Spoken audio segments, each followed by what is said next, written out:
Last October, I reviewed the Xbox 360 game Saw 2 Flesh and Blood, and in said video I had a Source filmmaker sketch of Jigsaw getting torn apart by chains for touching my crystal. Yeah, I did not make that sketch. My Discord mod and good friend Schnick1985 did, and when I offered payment of some kind, his response was that he wanted an episode of Family Guy video game on the Xbox, PlayStation 2, and PSP. Okay, can't be that bad, right? On the remote chance that you're on the internet and haven't heard of it, Family Guy is a long-running adult-oriented cartoon series created by Seth MacFarlane, even though he stepped away from all but voice acting around 2011 to make movies and The Orville. Family Guy is known for crude, raunchy humor, wacky characters, wild off-the-wall random cutaway gags, 80s references that the target audience won't get, and for being in the same boat as The Simpsons where most everyone thinks it's gone on for way too long. Including Seth MacFarlane. Created American Dad, and then of course Family Guy came back. Figured, well, it's all right. One of them will die eventually, and here we are years later, and they're both still kicking. The plot of the game is all over the friggin' place, because the game's campaign has three main characters who all not only have their own gameplay styles, but also their own separate storylines. Stewie is on a quest to foil his evil half-brother Bertram from taking over the world. Brian is on the run from the cops because his ex is pregnant and he needs to find out who the father is. And Peter, fresh off a 5-day marathon of Mr. Belvedere reruns and having taken a blow to the head, has grown convinced that Mr. Belvedere has kidnapped his family and brainwashed the entire town into minions out to murder him on sight. Who is Mr. Belvedere? I ask because the game is so convinced of Mr. Belvedere's meme status that there's a spiel about him on the back of the game's box. But yeah, only half the Griffin family is playable. Lois, Chris, and Meg only appear in scattered cameos throughout the levels. Contrast with pretty much every Simpsons game under the sun where the entire family is playable except for Maggie because of network censors. It's just a baffling choice, and I'm sure it's just a coincidence that the only player characters are the ones that are voiced by Seth MacFarlane. Shut up, Meg, indeed. Funny story, I had to look up what Brian's storyline is on YouTube because his first cutscene has a line about a cheat code that you can enter. Hidden pornographic scene viewable by pressing up, up, down, down, left. I immediately tried entering it, and the game cut off the cutscene with no way to go back and view it. I haven't felt this stupid since I paid money for the Beast Wars game. $80! I splurge on one rare video game to treat myself, and all you get is 8 fighters and a ladder mode. Old fighting games were a con job, man! Also, the hell is going on? What never stops being jarring is that the 3 playable characters don't have their own separate campaigns. They're all mashed together into one story mode that pinballs between protagonists at complete random with no transition whatsoever. Like Stewie will be fighting through the hospital since he wants to shrink inside of Peter. It'll abruptly cut over to Brian at the jail. Then it'll just suddenly cut back to Stewie still at the hospital. Then Peter's story will get started and Peter's first level cuts off in the middle of nowhere so it can slam back to Brian still at the police station. It does this non-stop throughout the entire game, made worse by how none of the stories ever connect to one another. It's like if someone spilled coffee on broadcast equipment so that 3 different episodes of Family Guy all tried to play at the same time. I'd guess that the game is structured to constantly cycle out protagonists because each character's levels are completely different genres and they didn't want any one style to get repetitive. This may be a blessing because 2 of the 3 gameplay modes suck monkey butt. Stewie's levels are the only passable parts of the game. His stages are platforming levels while shooting enemies with a ray gun and doing some light puzzles. The level design is basic as can be. I think a fair comparison is probably the Lego games, the early Lego games, but just the fact that Stewie's levels don't make you hate life puts them miles above the other 2 characters. There's a lock-on aiming mode that does all the shooting for you while you dodge incoming fire. Every now and then you have a sliding segment that controls like ass, and maybe a dozen points in the whole game you shoot a grappling hook to automatically transport higher into the level, and that's it. Stewie doesn't have any other mechanics to dig into. How is it that an M-rated game suited only for adults has gameplay that was designed for small children? Okay, there is one more aspect to Stewie's levels. You pick up upgrade parts in his stages that buff your gun and unlock charged shots that barely do anything. and the upgrades are weird. You get a grenade charge shot that can't be aimed worth a damn and barely seems to do anything. You get a shockwave attack that, in hectic battles, is vastly less effective than just shooting. And one of your upgrades lets Stewie shots penetrate enemies to hit multiple targets, like Samus's plasma beam, only to lose that power when a later upgrade gives your shots more damage. And I don't really see the point of giving your shots more damage. Most everything dies in one hit. These devs were more clueless designing shooter gameplay than Zack Snyder was writing for The Flash. I want to add The Flash to my movie, but I can't think of what he'll do in fight scenes. He can throw lightning bolts, he can whip up tornadoes out of his hands, he can vibrate his fist to infinite relative mass to super punch anything, he can create speed illusion clones of himself. No, I'll just have him be a battery for Cyborg, then the Flash won't be friggin' useless. Peter's levels are beat-em-up stages, and more specifically, the most stock, devoid of any actual mechanics beat-em-up stages that you've ever seen. You have a 3-punch combo, you have a 3-kick combo, and some enemies are immune to punches and some are immune to kicks. That's it. There is no block or dash button, no counter mechanic. You pretty much have no options whatsoever to avoid taking damage. Just hope all the enemies flinch when you have no area effect attacks for crowd control, and lots of enemies don't flinch. Even the jump kick move leaves you stuck motionless for a second or two to where it doesn't do crap. You have a headbutt move and a leg sweep, but the button combinations to both barely work due to abysmal button detection that refuses to respond unless you pause for really specific intervals between each push. It doesn't work consistently on stationary vehicles, let alone in the heat of combat. Peter also moves slow as hell to make the gameplay even clunkier, but what brings my piss to a boil is the enemy design. Most of the enemies just run up to you and throw punches. Very rarely there'll be a guy with projectiles that invariably shreds you in seconds, but that's not the worst part. The worst part is that several enemies have a health bar longer than War and Peace! Look how many hits it takes to bring down this one guy!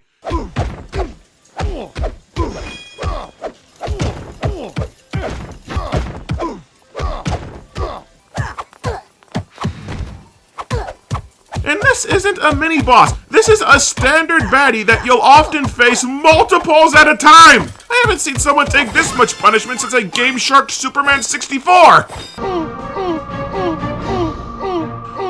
This ends when you say it ends, Parasite. Your hostage or your balls? Your call. Peter does have a few special attacks that are all useless except for the roundhouse kick, and the special kick downs enemies in one hit if you pick up food items to charge it. And the combat is so friggin' unbalanced that multiple fights boil down to spamming the spin kick as the only viable tactic. Yeah, that's good game design. We can't balance the enemies to save our lives, so just add in an automatic one-shot kill move and call it a day. Even what I think are supposed to be boss battles tend to die to one spin kick. There's just no way that the game was supposed to work like this, you know? Beat-em-ups are an old and prolific gaming genre, and I've never seen one this incompetent! And yet somehow, Peter's levels are not the worst parts in the game, because our third playable character, the dog Brian, has mandatory stealth levels. Yes, bask in the shiver that runs down a gamer's spine when they hear those words. Brian has to sneak across a series of rooms with nothing but a few shadows for cover. If you get spotted, you die. Instantly. 95% of the time you don't get any kind of heads up that an enemy can see you, you just drop dead instantly. And that last 5% that you're ungodly lucky and you do get a warning, Brian moves too slowly for you to recover, and you die anyway. And as shitty of a starting point as that is, every single aspect of these stealth sections was designed to be as annoying as possible. Brian's movement speed is pathetic, and he can't jump, which makes some levels outright confusing to navigate. You have absolutely zero sense of what kind of peripheral vision the enemies have, and perpetually have to guess at whether or not someone will be able to see you. Some segments almost hinge on you assuming that an enemy has tunnel vision, while others will be able to spot you from anywhere. And sometimes enemies won't be able to spot you if you're way off screen, And yet, the final level, a dude spotted me from like a mile away. Characters will abruptly turn and whirl around and spot you on a dime, and before you're allowed to leave any given room, you have to grab anywhere from 2 to 5 pieces of evidence. Even though said evidence never amounts to dick. Brian would only be a worse detective if he lived in the Saw universe. Are you bleeding? Dude! Dude! You have to pay insanely close attention to every character in the room before you do anything.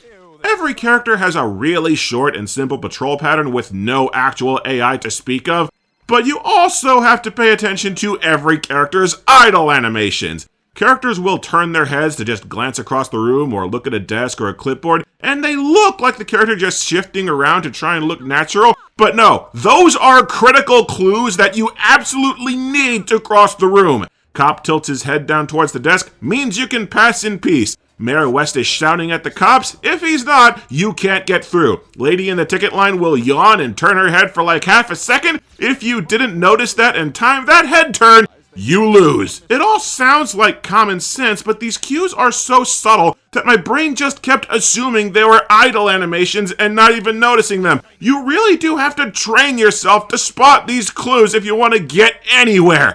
But you get the gist of it. You have to move as absolutely slowly and carefully as possible through all the levels at all times. Slow and steady wins the game.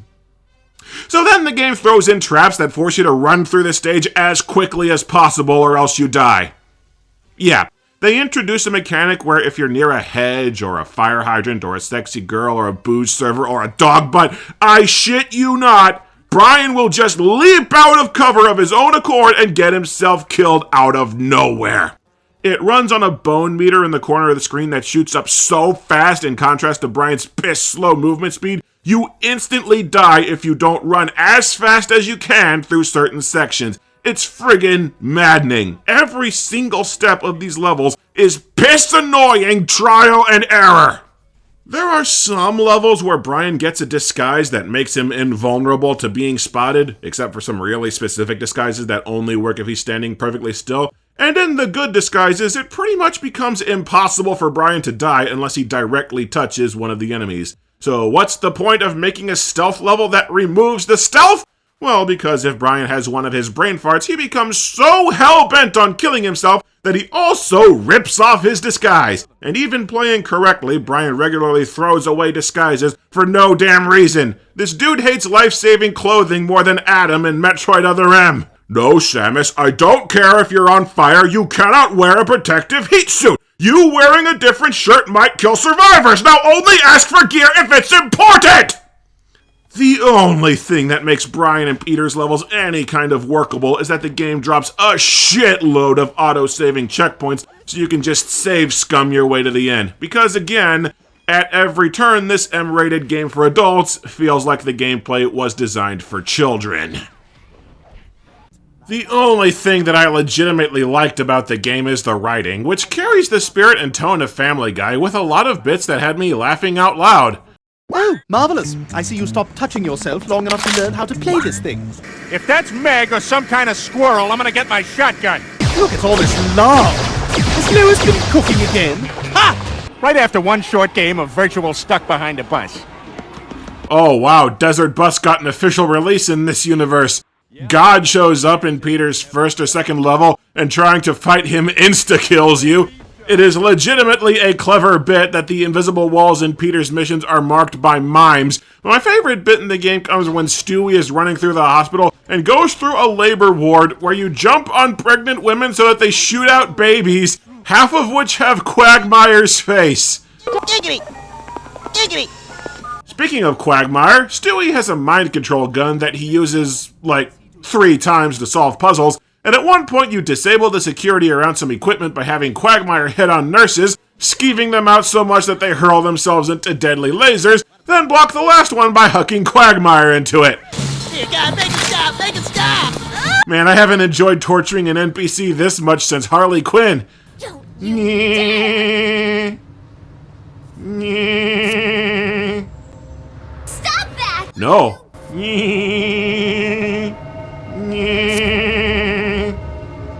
Now granted, a lot of the jokes are repeated from early seasons of the show, to the point the game often feels like a greatest hits compilation. Well, my, Mr. Hoover's come to visit.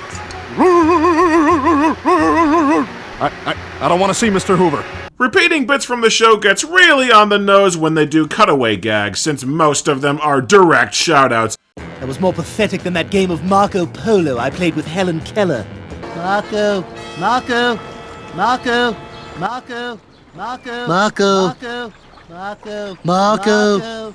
To mimic the show's style and format, the game will periodically cut away to a non-sequitur minigame that you can play for a brief power-up. Upgrade parts for Stewie, snack energy for Peter, and an often mandatory invisibility buff for Brian. Seriously, it is astounding how often Brian's minigames feel essential to avoid dying.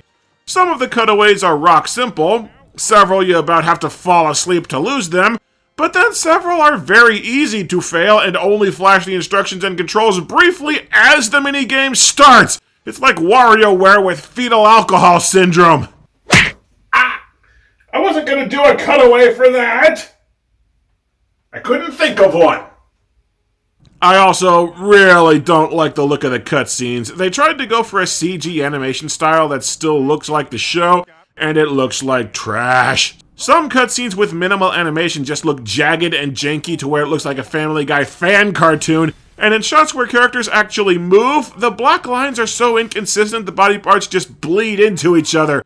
It just kind of screams rushed, like they barely had a handle on this art style, but went with it anyway. So yeah, Stewie gets attacked by Bertram and decides the best course of action is to look for clues in Bertram's old hideout, that being inside Peter's balls. Unfortunately, Peter has a satellite dish crash on his head and then is taken to the hospital, so Stewie shoots his way through the place, ransacking equipment for parts, murdering tons of doctors and nurses, and sliding on overflowing lard with abysmal controls. Meanwhile, Brian is arrested because Lois's rich dad's racing dog Seabreeze is pregnant, and Brian is accused of being the father and violating a restraining order. So Brian has to escape through 4 or 5 prison showers in a row, full of naked men scrubbing each other. I don't have a problem with the homoeroticism. I have a problem with the fact that apparently half this damn police station is showers. Oh, and I also have a problem with the clothes hampers that are positioned to look like the only available piece of cover, and then a guy jumps out and you die. I hope you drop all your soap, douchebag. Stewie's hospital level ends with a puzzle where you need to get the nurses away from Peter's bed. You can't just shoot and kill the nurses. Instead, you have to flatline other patients so you can mind control death to kill the nurses. Remind me why this was a puzzle again? Peter awakes from his coma believing that Mr. Belvedere has kidnapped his family and brainwashed the entire city into being his minions, and I cannot stress this enough, Mr. Belvedere is not a Family Guy character. This comes right the hell out of nowhere and drives the entirety of Peter's story. Did they just draw a random 80s celebrity name out of a hat? Good thing they didn't draw Bill Cosby or this game would have aged worse than the Donkey Kong cartoon. I'd shower you with coconut cream pies.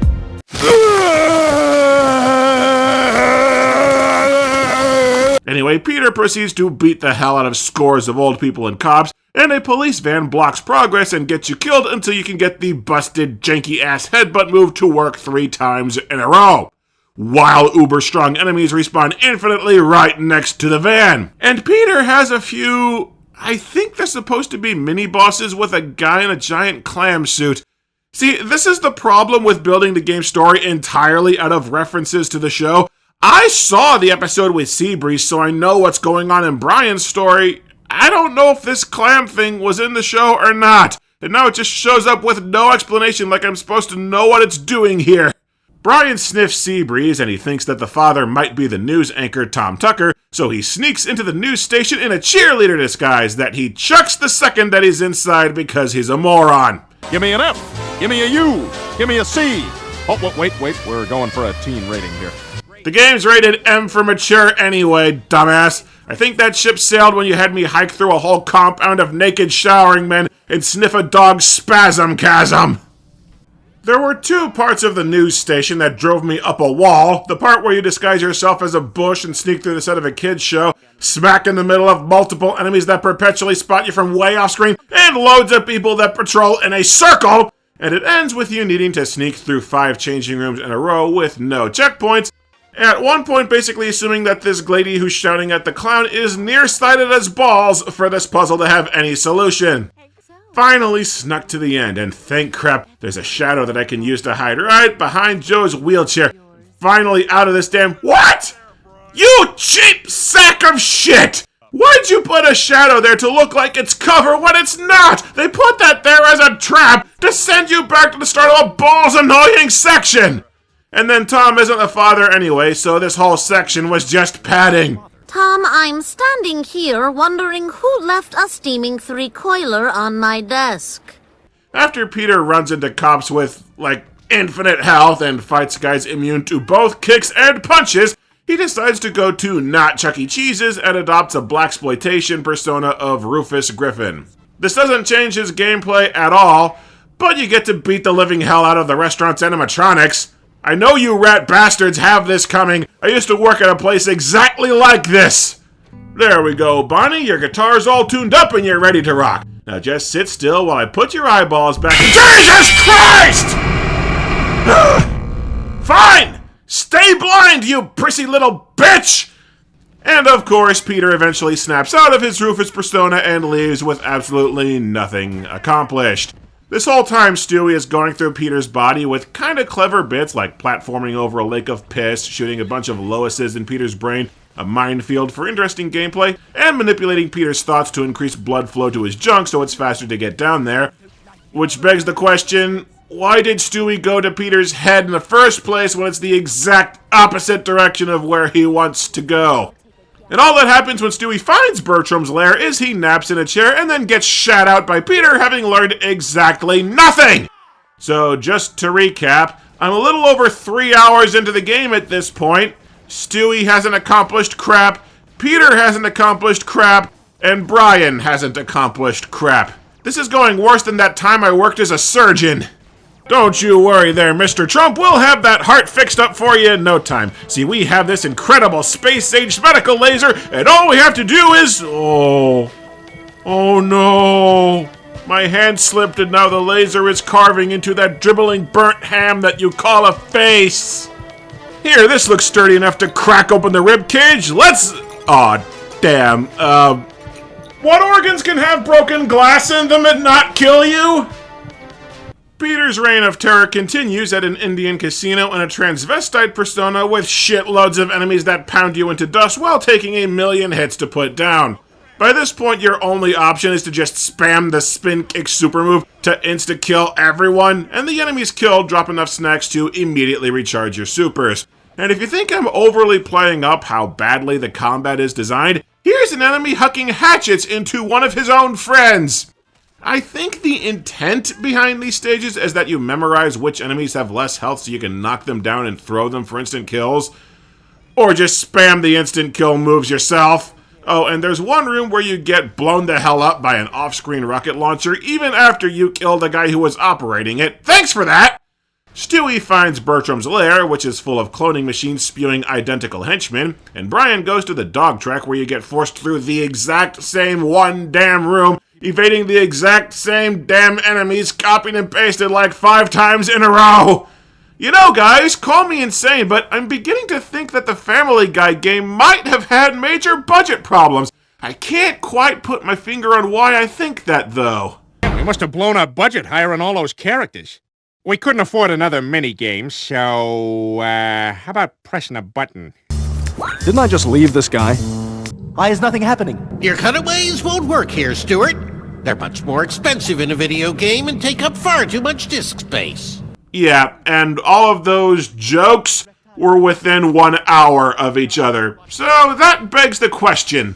Assuming that they weren't joking in the game's dialogue, how did one of the biggest pop franchises at the time possibly run into budget problems? Family Guy was canceled not once, but twice in 2001 and 2002, because moron executives kept putting their brand new adult-oriented cartoon in the same time slots as Frasier and Friends! Coughing Baby versus 2 hydrogen bombs! Fox brought the show back in May 2005 in a Sunday night time slot where it's thrived ever since. So here's the timeline. Take-Two bought the video game rights to Family Guy in February of 2005, before the revival had aired. 2K Games got the license in March 2006, and the game was released in October of 2006. So, I don't know, maybe the game was hamstrung by budget since the IP was unproven when Take-Two got the rights. Maybe it was rushed out the door since 2K only got those rights 7 months before release. And Bertram, you know, the game's main villain whom Stewie's entire campaign is built around, wasn't introduced until a Family Guy episode from March 2006. The game might not have been worked on much before then, considering one of the key characters didn't exist yet. Maybe it's both. It wouldn't surprise me if a game this bad got the business from both ends. I actually got screwed out of Stewie's final weapon upgrade by a game glitch. You fight through a room where Stewie gets a shitload of wrench icons, which give you 10 upgrade parts at a time. Except the game doesn't give you all 10 wrenches at once. The counter fills up slowly. So I picked up some wrenches, walked into the next room, and died to ungodly cheap farting enemies that one-shot kill you with attacks that you can barely dodge. And because the upgrade counter hadn't finished filling up all the way when the game dropped a checkpoint, I didn't get to keep all those upgrade points, and I don't have the ultimate homing missile barrage attack anymore. And the best part? There are no upgrade parts in the game past this point. That super attack is gone forever. Bertram's plan is to launch a mind control satellite into space, so you just shoot it until it blows up, and then they agree to fight later. I'm finally almost to the end of Brian's campaign, just a little further— What?! Oh, that's bull! They do nothing to warn you that the waiters are insta-kill boner traps until one's already killed you. Crap's sake. So, Brian decides that the best way to catch Seabreeze's baby daddy is to win the dog race, so you have one final stealth map where you have to sneak around to 7 dog bowls and drug them. Drug them while dodging not only the maintenance crew, but also the dogs themselves with razor-thin margins of error before they turn around, and a news crew that pretty much completely blocks off a key pathway into the level.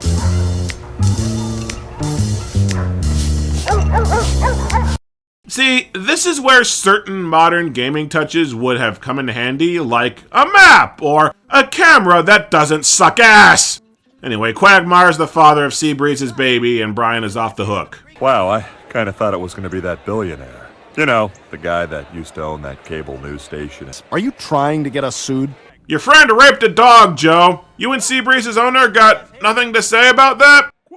Peter goes to the docks to keep beating up innocent bystanders while pretending to be a robot assassin, and I have no idea how Quagmire warped over here in mere seconds after getting busted at the dog track, but screw it, now I can deck him in the face! Peter's gameplay has gone from annoying to flat-out maddening. Now, some of the identical-looking enemies can kill you in 3 hits while also taking a zillion hits to put down. And the enemies don't drop snacks anymore, so spamming the special move doesn't work. You're supposed to get your ass beat by these enemies over and over until you've memorized which ones are invulnerable and which ones aren't. And you only use your special attacks on the enemies that it's otherwise physically impossible to fight. Eat Dookie. In a desperate bid to stop Peter's rampage, they fly in the Black Knight, which means nothing to people who haven't seen one very specific episode of classic Family Guy, and this boss fight right here is actually a big reason why Schnick requested this game. See, to finish off the Black Knight, you have to do a button-mashing QuickTime event sequence, and it took me about 5 seconds. But Schnick's copy on the PlayStation 2 was prone to bugging out so that these sequences never end, making the game impossible to complete. Schnick also claims that his PlayStation 2 copy has a 50-50 shot of crashing every time he starts a new level, so I guess I can take that as consolation. This crap storm could have been worse! Lois shows up and finally snaps Peter out of his Mr. Belvedere delusion. Peter, there is no Mr. Belvedere. He's just a TV character that we can use because Fox owns the rights to him. Oh good, then maybe Fox can answer, who is Mr. Belvedere? Then Stewie has his final battle with Bertram in a mishmash that makes no sense. Bertram uses a growth ray on himself to get giant, and it's clear you're supposed to shoot him from the jungle gyms, but you can't climb them without getting shot, and then Stewie just kind of walks off them on his own. It's super confusing what you're doing wrong. You're supposed to shoot Bertram in the foot with no indication that it does anything, and then Stewie chimes in to explain what to do. Then you have to score 3 more hits with the Jungle Gym's trash to where you have to jump over monkey bars with no shadow to tell what you're doing. And then there's a third phase where you just keep shooting him in the feet some more until he sinks, because the sandbox at this playground is apparently deep enough to drown an elephant. And then Bertram just leaves. Stewie's done. Bertram will be back. You get nothing! You lose! Peter goes to the bar, whereupon the giant chicken just appears out of nowhere to fight Peter for the final boss.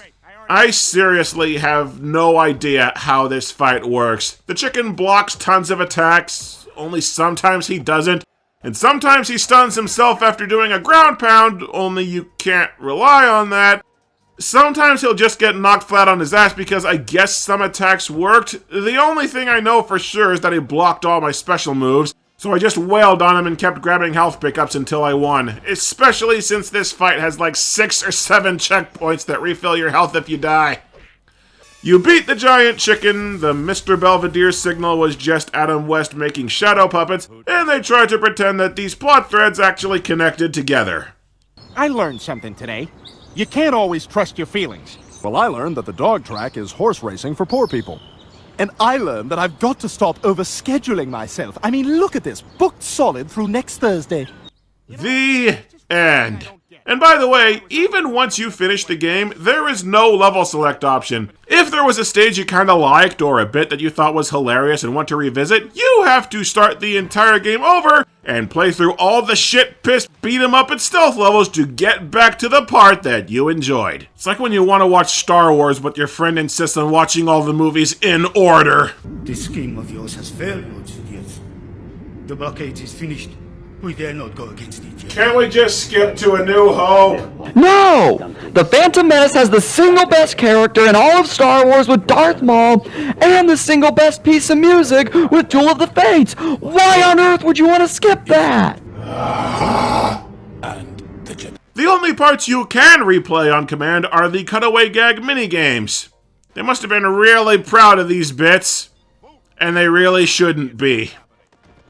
Family Guy video game is your typical lazy licensed game hack job. The gameplay is phoned in to a baffling degree, designed for children but rated for adults. Peter and Brian's levels are so badly designed you wonder if the devs had ever picked up a beat-em-up or stealth game in their lives. And while the game's writing has a lot of good comedy bits, most of them were flat-ass stolen from the show. Taken from episodes that you'd be far better off tracking down and watching than playing this poop sack torturing yourself in between every now and then getting one decent laugh. This is one of those games where you can get everything out of it from watching a long play on YouTube, because as an actual game, well, could I perhaps instead interest you in some ball in a cup?